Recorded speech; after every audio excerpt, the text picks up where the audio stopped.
नमस्कार, मैं हूं आपके साथ राखी लांबा और आप देख रहे हैं एचएनएन न्यूज। सीधी तस्वीरें आपको छत्तीसगढ़ के अंबिकापुर से दिखाते हैं, जहां मुख्यमंत्री विष्णुदेव साय क्या कुछ कह रहे हैं, आप खुद सुनिए। धरती आबा भगवान बिरसा मुंडा अमर रहे। धरती आबा भगवान बिरसा मुंडा अमर रहे। आज मां महामाया की पवित्र भूमि में आयोजित जनजातीय गौरव दिवस समारोह में मंच में हम लोगों के बीच विराजमान हमारे देश की यशस्वी माननीय राष्ट्रपति महोदया श्रीमती द्रौपदी मुर्मू जी, हमारे छत्तीसगढ़ प्रदेश के आदरणीय राज्यपाल श्री रमन डेका जी, जनजातीय कार्य राज्य मंत्री आदरणीय श्री दुर्गादास उइके जी, केंद्रीय राज्य मंत्री श्री तोखन साहू जी, हमारे छत्तीसगढ़ प्रदेश के मंत्री श्री रामविचार नेताम जी, मंत्री श्री ओपी चौधरी जी, मंत्री श्री केदार कश्यप जी, इस क्षेत्र के सांसद श्री चिंतामणि महाराज जी और इस महोत्सव में उपस्थित हमारे प्रदेश के सभी मंत्रीगण, सांसदगण, विधायकगण, जनप्रतिनिधिगण और पूरे प्रदेश से आए हमारे बंधुगण, मातृशक्ति माताएं, बहनें, युवा साथियों, भाइयों और बहनों, अधिकारीगण और मीडिया के मित्रगण, बंधुओं, आज छत्तीसगढ़ के लिए बड़ा सौभाग्य का विषय है कि आज के इस जनजातीय गौरव दिवस के भव्य महोत्सव में छत्तीसगढ़ के निमंत्रण को स्वीकार करते हुए आज हमारे देश की माननीय राष्ट्रपति महोदया यहां पर उपस्थित हैं। मैं चाहूंगा कि आप सभी लोग करतल ध्वनि से उनका स्वागत करेंगे।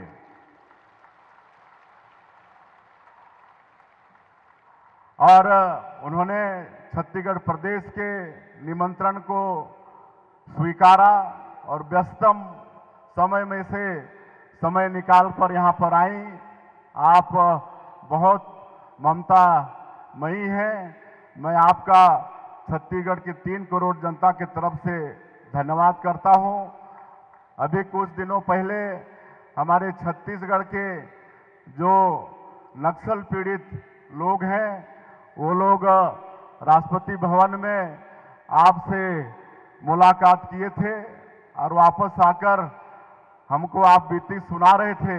बहुत खुश थे, जो कभी रायपुर नहीं देखे थे वो आपके राष्ट्रपति भवन में आपसे मुलाकात किए। आपने एक एक से मुलाकात की, एक एक से उनका हाल चाल पूछा और बहुत खुश थे।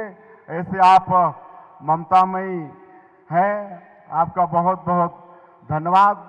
और आदरणीय महोदया, मैं आपको बताना चाहूँगा कि हमारा ये छत्तीसगढ़ का जनजातीय इतिहास बहुत ही समृद्धशाली रहा है। यहाँ पर 14 हमारे जनजाति समाज के महापुरुषों ने आज़ादी की लड़ाई में संघर्ष किया है और उनकी क्रांति अमर हो गई है। और इस साल हमारे प्रदेश का रजत जयंती वर्ष भी है। हमारे प्रदेश को निर्माण हुए 25 वर्ष हुए हैं। तो इस अवसर पर छत्तीसगढ़ के निर्माता श्रद्धेय देश के पूर्व प्रधानमंत्री भारत रत्न अटल बिहारी वाजपेयी जी को भी नमन करते हैं। अभी 1 नवंबर स्थापना दिवस था, उस दिन हमारे देश के यशस्वी प्रधानमंत्री आए हुए थे और रायपुर में जो एक शहीद वीर नारायण सिंह ट्राइबल म्यूजियम बना है, जिसमें हमारे जनजातीय महापुरुषों के द्वारा जो 14 क्रांति हुई है उसका सचित्र चित्रण हुआ है। चलिए बुलेटिन में आगे बढ़ते हैं। पटना से बड़ी जानकारी है। नीतीश कुमार ने सीएम पद की शपथ ले ली है। 10वीं बार बिहार के मुख्यमंत्री बने हैं नीतीश कुमार। सम्राट चौधरी विजय सिन्हा दूसरी बार डिप्टी सीएम बने हैं। दिलीप जायसवाल, मंगल पांडे ने भी मंत्री पद की शपथ ली है। राज्यपाल आरिफ मोहम्मद खान ने यह शपथ दिलाई है। तो सभी समीकरणों को सेट करते हुए एक नई कैबिनेट तैयार है। अभी विभागों का बंटवारा भी होगा और आपको बता दें कि मुख्यमंत्री समेत 26 लोगों ने आज शपथ ले ली है। 10वीं बार बिहार के मुखिया बने हैं नीतीश कुमार। राज्यपाल ने सभी को शपथ दिलाई और सबसे बड़ी बात यह है कि जातिगत समीकरणों को सेट करने की कोशिश इस मंत्रिमंडल के द्वारा की गई है। राजपूत चेहरे को शामिल किया गया है, यादव चेहरे को शामिल किया गया है, भूमियार को शामिल किया गया है। बीजेपी कोटे से राम कृपाल यादव पहली बार मंत्री जो है वो बनाए गए हैं, अपनी जिम्मेदारी निभाते हुए दिखाई देंगे।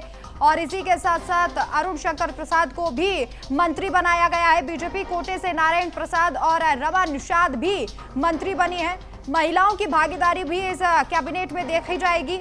इसके साथ साथ अशोक चौधरी और लेशी सिंह को भी मंत्री बनाया गया है, तो महिलाओं की भागीदारी भी इस कैबिनेट में देखने के लिए मिली है। बिहार मंत्रिमंडल में जातियों का समीकरण पूरे तरीके से जो है वो आज सेट कर दिया गया है। कुर्मी समाज से 2 मंत्री हैं, कुशवाहा समाज से 3 मंत्री हैं, यानी कि कुर्मी समाज को शामिल करते हुए 2। और इसी के साथ साथ नीतीश मंत्रिमंडल में 4 राजपूत चेहरे हैं जिन्हें मंत्री बनाया गया है। तो 4 राजपूत चेहरे हैं। दलित मंत्रियों की अगर बात कर ले तो संख्या 5 बताई जा रही है। 4 राजपूत चेहरे, 2 कुर्मी चेहरे, वैश्य समाज से 4 मंत्रियों को जगह मिली है। तो जातीय समीकरण कैसे सेट किया गया है वो भी आप समझिए।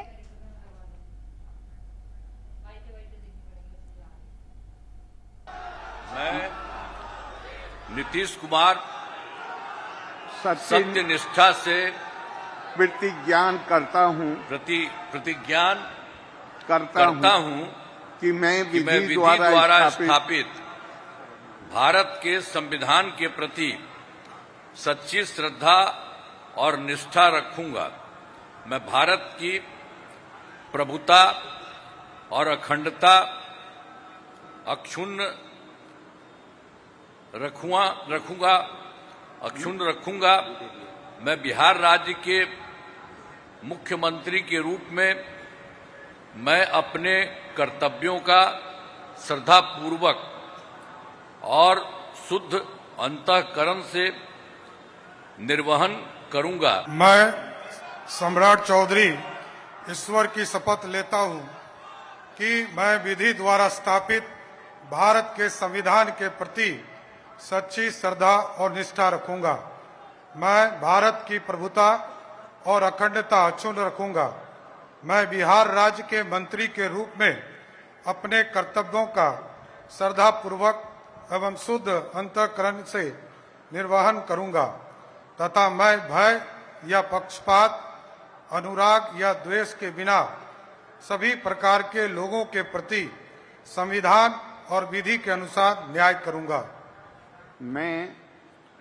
मैं सम्राट चौधरी ईश्वर की शपथ लेता हूं कि जो विषय बिहार राज्य के मंत्री के रूप में मेरे विचार के लिए लाया जाएगा अथवा मुझे ज्ञात होगा, उसे किसी व्यक्ति या व्यक्तियों को तब के सिवाय जबकि ऐसे मंत्री के रूप में अपने कर्तव्यों के सम्यक निर्वहन के लिए ऐसा करना अपेक्षित हो, मैं प्रत्यक्ष अथवा अप्रत्यक्ष रूप से मैं विजय कुमार सिन्हा ईश्वर की शपथ लेता हूं कि मैं विधि द्वारा स्थापित भारत के संविधान के प्रति सच्ची श्रद्धा और निष्ठा रखूंगा।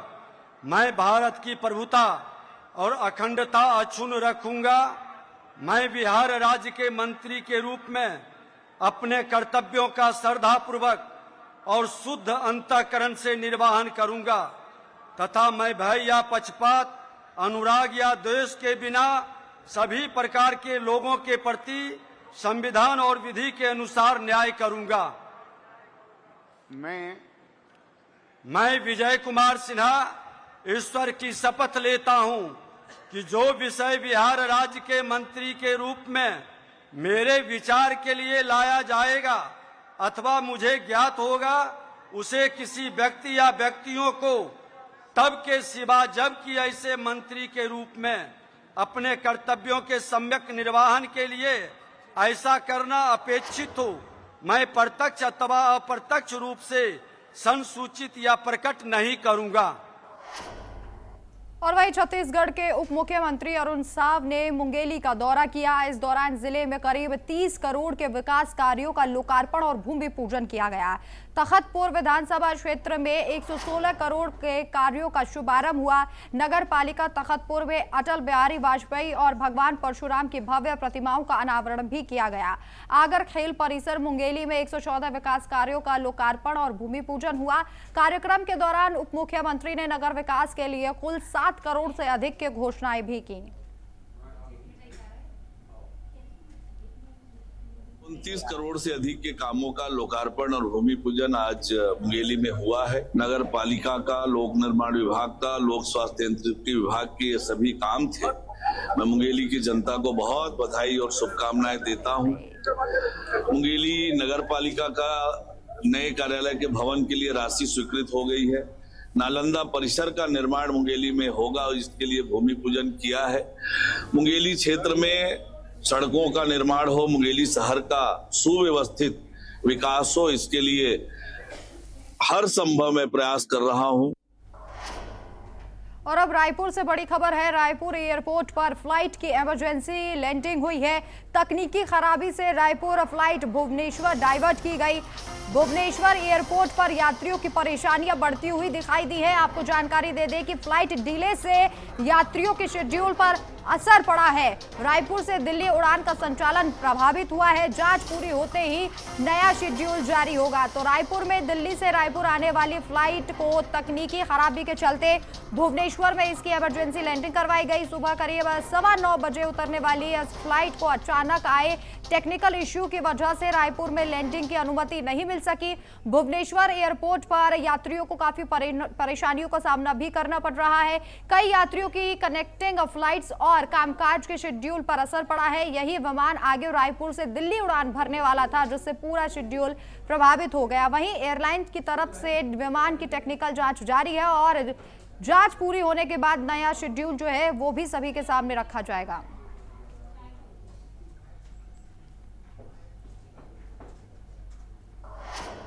और वहीं दिल्ली से बड़ी जानकारी है। सेंट कोलंबस छात्र की आत्महत्या से सनसनी मच गई है। सुसाइड नोट में शिक्षकों पर प्रताड़ना का आरोप लगाया गया है। स्कूल प्रबंधन ने, अभिभावकों ने आरोप लगाया है स्कूल प्रबंधन पर, और वहीं अभिभावकों ने स्कूल के गेट पर प्रदर्शन किया है। परिजनों ने न्याय की मांग की है। प्रदर्शन कर रहे हैं परिजन। और मेट्रो स्टेशन से कूदकर आपको बता दें कि ऐसा छात्र ने अपनी जान दे दी थी। तो दिल्ली के सेंट कोलंबस स्कूल में 10वीं क्लास के छात्र की आत्महत्या के मामले ने एक बड़ा विवाद खड़ा कर दिया है। मंगलवार को छात्र ने राजेंद्र प्लेस मेट्रो स्टेशन से कूदकर जान दे दी थी। उसके बैग से मिले सुसाइड नोट में स्कूल प्रशासन और एक शिक्षक पर मानसिक प्रताड़ना के गंभीर आरोप लगाए गए हैं। स्टूडेंट ने आखिरी इच्छा में शिक्षक पर कार्रवाई की मांग भी लिखी। परिवार की शिकायत और सुसाइड नोट के आधार पर स्कूल के खिलाफ एफआईआर दर्ज कर ली गई है। वहीं आज गोल मार्केट स्थित स्कूल के बाहर परिजन और कई अभिभावकों ने शांतिपूर्वक तरीके से प्रदर्शन किया और मृतक शौर्य को इंसाफ दिलाने की मांग भी उठाई है।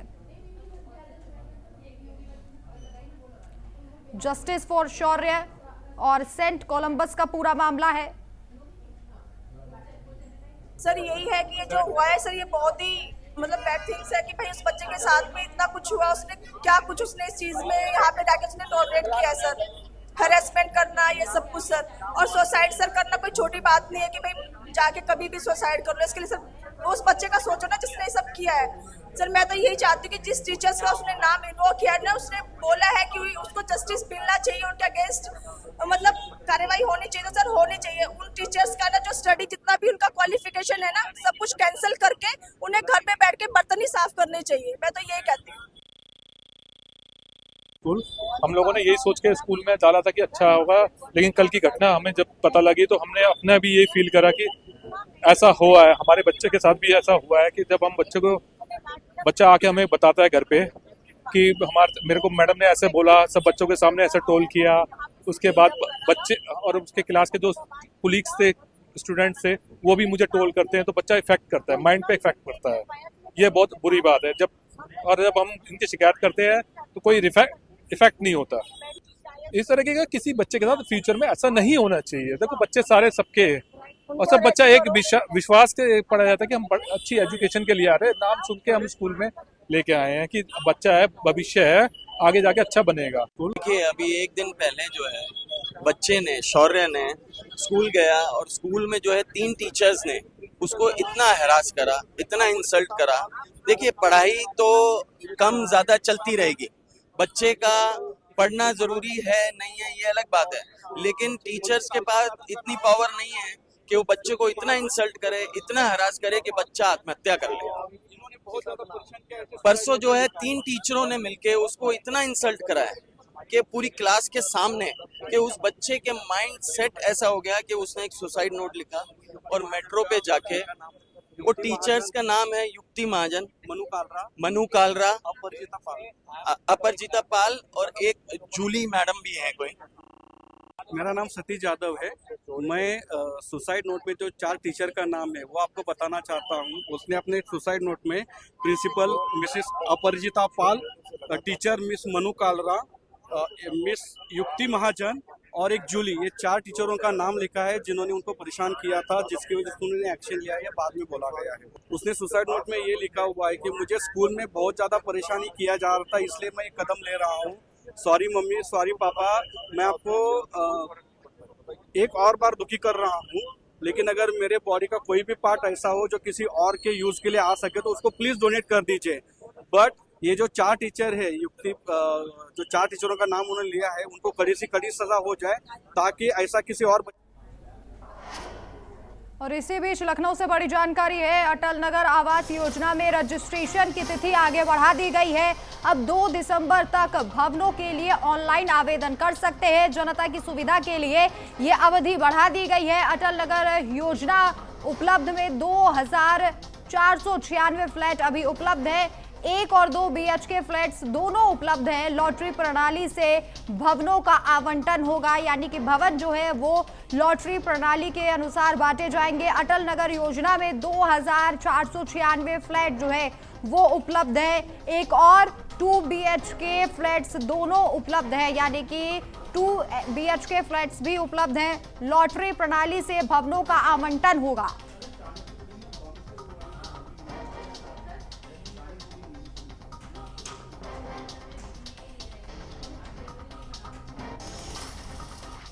चलिए यहाँ रुकेंगे एक छोटे से ब्रेक के लिए, जल्द वापस लौटेंगे।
ब्रेक के बाद आप सभी का स्वागत है। कुशीनगर से बड़ी जानकारी है। फिर सवालों में मेडिकल कॉलेज की व्यवस्थाएं हैं। स्ट्रेचर ना मिलने पर परिजन मजबूर हुए हैं। गंभीर मरीजों की अनदेखी से नाराजगी बढ़ती जा रही है। इमरजेंसी में जूनियर डॉक्टरों से इलाज बाधित हो रहा है। सैकड़ों डॉक्टर तैनात हैं, सुविधाएं फिर भी नदारद देखी जा रही है। गंभीर मरीज गोरखपुर रेफर किए गए हैं और जिस पर परिजन भड़कते हुए नजर आ रहे हैं। तो कुशीनगर मेडिकल कॉलेज की व्यवस्थाओं पर गंभीर सवाल खड़े हो गए हैं। घायल को स्ट्रेचर नहीं मिला, जिसके बाद परिजन उसे गोद में उठाकर ले जाने के लिए मजबूर दिखाई दिए। आरोप यह है कि इमरजेंसी में गंभीर मरीजों को डॉक्टरों के द्वारा अनदेखा किया जा रहा है। जूनियर और बाल रोग विशेषज्ञों के सहारे इमरजेंसी चलाने से इलाज ठप होने की शिकायतें सामने आ रही हैं। परिजनों का यह भी आरोप है कि सैकड़ों डॉक्टर तैनात होने के बावजूद मेडिकल कॉलेज सिर्फ नाम का साबित हो रहा है। हालात यह है कि गंभीर मरीजों को गोरखपुर रेफर किया जा रहा है, जिससे जो परिजन है उनमें नाराजगी बढ़ती जा रही है।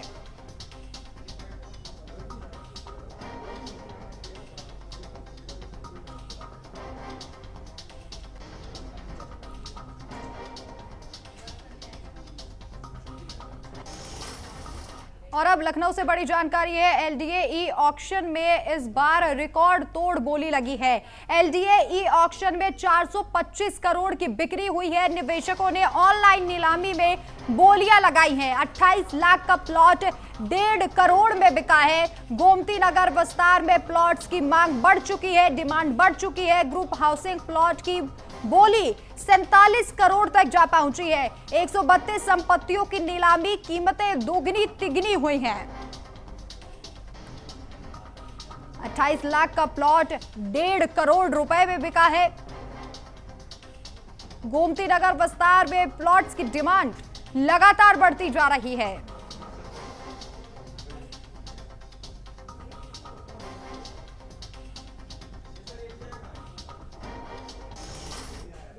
और वहीं ग्रेटर नोएडा में दबंगों के हौसले बुलंद नजर आ रहे हैं। दबंगों ने रेस्टोरेंट कर्मचारियों से मारपीट की है। दबंगों ने स्टाफ को धमकाकर हाथापाई भी की है। मारपीट और धक्का मुक्की की घटना सीसीटीवी में कैद हो गई है। सीसीटीवी के आधार पर आरोपियों की पहचान में पुलिस जुटी हुई है।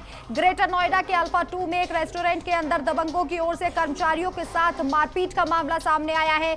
जानकारी सूचना यह मिल रही है कि मामूली सी बात को लेकर छोटा सा विवाद शुरू हुआ, लेकिन इतना बड़ा यह विवाद हो गया कि हाथापाई तक पहुंच गया। रेस्टोरेंट स्टाफ को थप्पड़ मारने और धक्का मुक्की करने की घटना सीसीटीवी में कैद हो गई है। बीटा 2 थाना क्षेत्र की पुलिस को इसकी सूचना दे दी गई है, जिसके बाद मौके पर पुलिस पहुंची और युवकों की पहचान की जा रही है।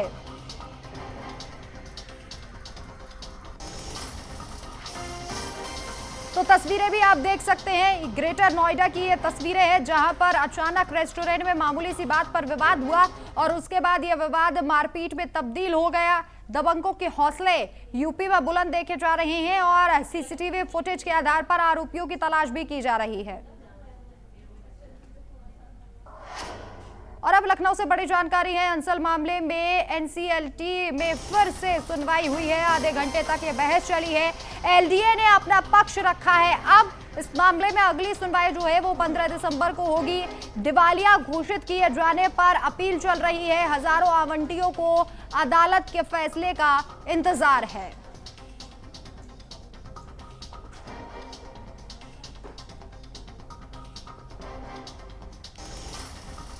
तो चलिए फिलहाल इस खास बुलेटिन में इतना ही, लेकिन आप देखते रहिए HNN न्यूज। नमस्कार।